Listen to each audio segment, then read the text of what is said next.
Hello guys, welcome back to the channel. My name is Alok Singhal और आज हम अपनी सीरीज में आगे बढ़ रहे हैं।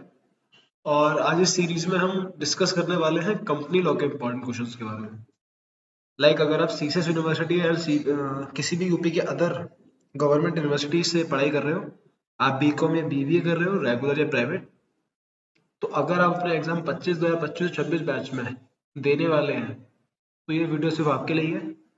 सो जो मोस्ट इम्पॉर्टेंट टॉपिक्स है, क्वेश्चंस हैं कंपनी लॉ से रिलेटेड, वो इस वीडियो में मैं डिस्कस करने वाला हूँ, आप सबको बताने वाला हूँ।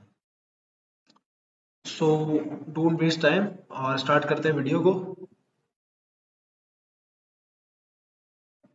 फर्स्ट क्वेश्चन है कंपनी। कंपनी का क्या इंट्रोडक्शन है, उसकी क्या डेफिनेशन है, मीनिंग है, वो आपका पता होना चाहिए।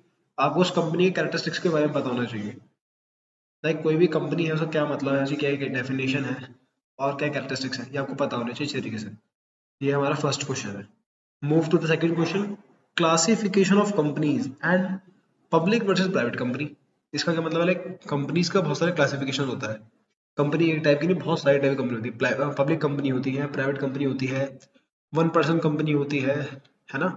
सो इस तरीके से तो जितनी भी क्लासिफिकेशन है कंपनीज की, वो हमें पता होनी चाहिए। इसके बाद पब्लिक वर्सेस प्राइवेट कंपनी का डिफरेंस है, ये बहुत इंपॉर्टेंट है। इस सब्जेक्ट में ये हमेशा से ही पूछा गया है, ठीक है।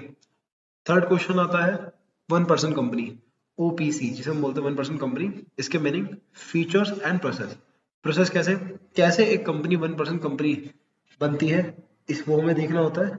इसके अलावा एक सिंगल या एक पब्लिक कंपनी को जब हमें ओपीसी में कन्वर्ट करना होता है तो उसका क्या प्रोसेस है, वो भी इंपॉर्टेंट है। Move to the fourth question. Company promoter.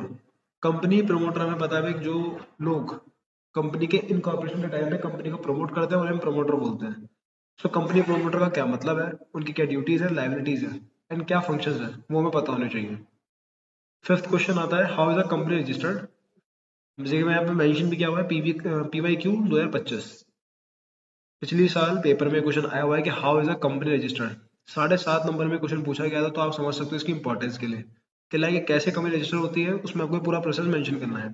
इसके बाद सिक्स क्वेश्चन आता है एमओए वर्सेस एओए। एमओए क्या है, मेमोरेंडम ऑफ एसोसिएशन, और एओए क्या है, आर्टिकल ऑफ एसोसिएशन।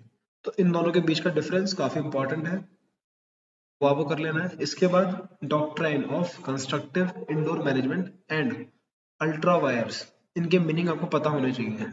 आप इनके बीच का डिफरेंस मत कीजिए, आप इनको पूरा मत पढ़िए, बट इनके मीनिंग आपको पता होना चाहिए, क्योंकि 3 मार्क्स के क्वेश्चन के लिए क्वेश्चन अच्छा बनता है। Move to the seventh question. Definition of prospectus and their types. Prospectus का क्या मतलब है, उसकी क्या डेफिनेशन है और कितने टाइप के होते हैं। जिसकी हमें पता है रेड शेल प्रोस्पेक्टस होते हैं, है ना, एंड अदर टाइप के प्रोस्पेक्टस हमें देखने को मिलते हैं। मोस्टली 2 से 3 टाइप के प्रोस्पेक्टस हमारी बुक के अंदर, हमारे सिलेबस के अंदर मेंशन है, तो उन्हें हमें पता होना चाहिए। एट्थ क्वेश्चन है शेयर।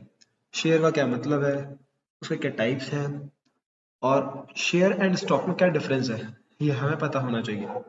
इसके बाद एक और पीवाईक्यू मैंने यहाँ पे मेंशन किया हुआ है, who is a member. Member कौन है, व्हाट आर हिज राइट्स, क्या उसके राइट्स और क्या उसकी लाइबिलिटीज हैं, ये हमें पता होना चाहिए।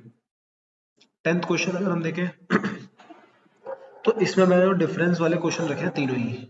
इस पूरे सब्जेक्ट के अंदर ये 3 डिफरेंस इंपॉर्टेंट है, मैंने तीनों को ही हाईलाइट कर दिया है। Transfer and transmission of shares. Share का ट्रांसफर भी होता है, ट्रांसमिशन भी होता है, तो उनके बीच में क्या डिफरेंस होता है वो आपको पता होना चाहिए। और जितने भी डिफरेंस हैं इनमें मिनिमम आपको 6 से 7 पॉइंट पता होने चाहिए, ये मिनिमम है। सेकंड है fix charge and floating charge, और थर्ड है मॉर्टगेज एंड चार्ज। अगर हम 11th क्वेश्चन की तरफ मूव करें, so in which cases crystallization of floating charge occurred. That means floating charge कब फिक्स चार्ज बनता है, और ऐसे ही फिक्स चार्ज किन केसेस में फ्लोटिंग चार्ज में कन्वर्ट होता है, वो केसेस हमें यहाँ पे मेंशन करने होते हैं। ये भी क्वेश्चन पीवाई क्यू है, मैंने मेंशन नहीं करा है, बट ये पीवाई क्यू है।